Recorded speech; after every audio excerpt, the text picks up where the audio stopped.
लगाऊंगा और मुझे सहायता कहां से मिलेगी। सो जो परिवार, पहला जो धागा है, जो परिवार में प्रार्थना होता है, उस परिवार में परमेश्वर का मार्गदर्शन मिलता है, सहारा मिलता है, और परमेश्वर की उपस्थिति में जब वो जाते हैं तो सिद्ध होते जाते हैं, कंप्लीट होते चले जाते हैं। जेनेसिस चैप्टर 15 के 1 में लिखा गया है, अब्राहम को परमेश्वर कहते हैं मेरी उपस्थिति में चल और सिद्ध होता जा। सिद्ध मतलब कंप्लीट होता चला जा, कंप्लीट होता चला जा। जब प्रार्थना आप करते चले जाएंगे तो आपके जीवन में आपकी अधूरेपन क्या होते जाएगी, पूरा होते जाएगा। और यदि आप प्रार्थना नहीं करेंगे तो अधूरापन बढ़ता चला जाएगा।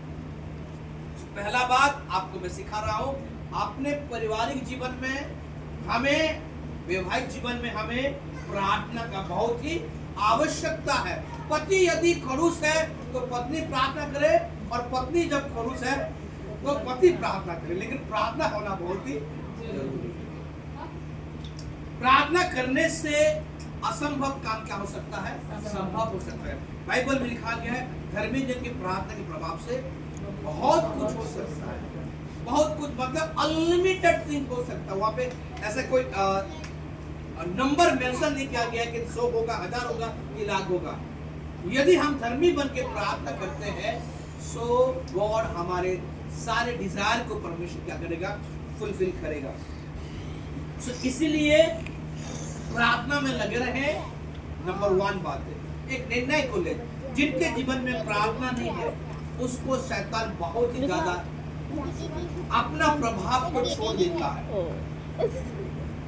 जैसे कि मानते चलिए कि आजकल क्या बोलते हैं, बहुत कम लोग हैं जो अंगूठा लगाते हैं। पुराने समय में प्राय लोग क्या करते थे, अंगूठा लगा करते थे। अंगूठा लगाते समय एक इंक पैड होता है, यदि इंक पैड सूख गया होगा तो आपका तो जो इंक का उसमें आएगा क्या, नहीं आएगा। सो जिनके जीवन में प्रार्थना नहीं है, प्रार्थना एक वेल इंक पैड के समान है कि जब भी आप उसमें स्पर्श करेंगे तो आपकी मौजूदगी की निशान उसमें लग जाएगी, और जहां भी आप लगाएंगे वो प्रार्थना का प्रभाव होगा। एक बार जोरदार ताली बजाएं।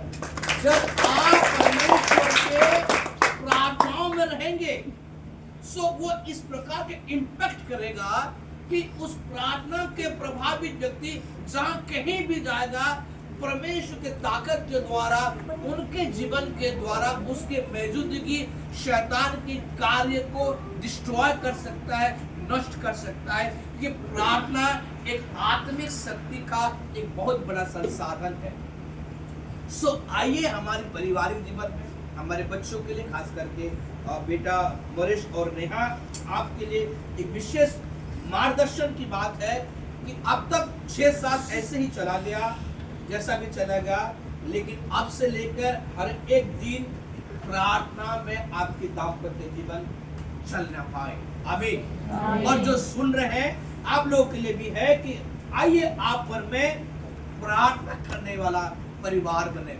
जिस परिवार में प्रार्थना होता है उस परिवार को शैतान कभी भी अटैक नहीं कर पाता है, क्योंकि एक बार एक परमेश्वर के दास, जो केरल का एक स्टोरी है, प्रभु के दास थे, बड़ा प्रार्थना करने वाले व्यक्ति थे, और उनके घर में अक्सर केरल में नारियल पेड़ बहुत ही ज्यादा उन लोग लगाते हैं।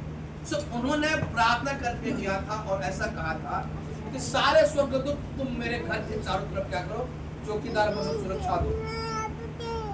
और वो पास्टर चला गया। उनके जो कोई पड़ोसी और कोई भी चोर चोरी करने के लिए आए थे, और वो देख रहे हैं कि उनको एहसास हो रहा है कि कोई ना कोई मनुष्य उसके साथ में, कोई ना कोई मनुष्य उसके साथ में है, और कहना कहीं से चलने की आवाज आ रहा है। ऐसा एक फील होता है जैसे कि कोई इंसान, जैसे हम लोग बातचीत भी ना करेंगे और यदि लोग रहेंगे तो उसका एक अलग एहसास होगा, और लोग घर में नहीं रहेंगे और आप एक व्यक्ति रहेंगे तो भी उसका एक एहसास होगा।